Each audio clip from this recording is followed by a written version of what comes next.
July 19th, the submission of the believer. John 13:13 says, "You call me teacher and Lord, and you say, well, for so I am." Our Lord never insists on having authority over us. He never says, "You will submit to me." No, He leaves us perfectly free to choose. So free, in fact, that we could spit in His face and we could put Him to death, as others have done.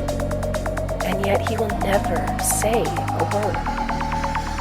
But once His life has been created in me through His redemption, I instantly recognize His right to absolute authority over me.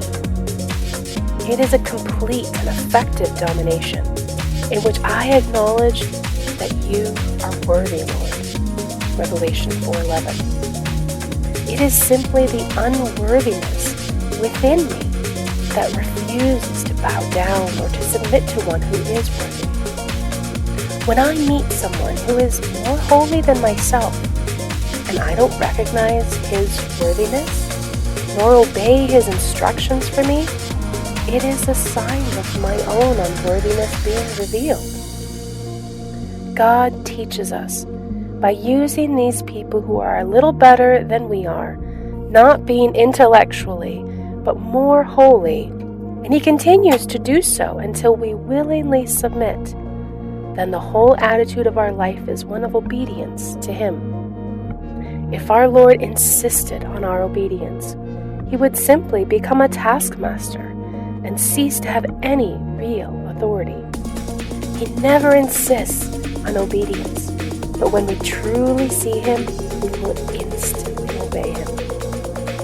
Then He is easily Lord of our life, and we live in adoration of Him from morning till night. The level of my growth in grace is revealed by the way I look at obedience.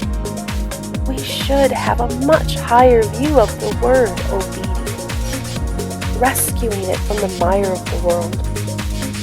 Obedience is only possible between people who are equals in their relationship to each other. Like the relationship between father and son, not that between master and servant.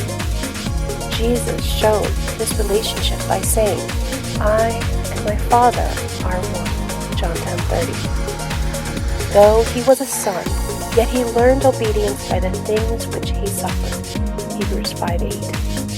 The Son was obedient as our Redeemer because He was the Son, not in order to become God.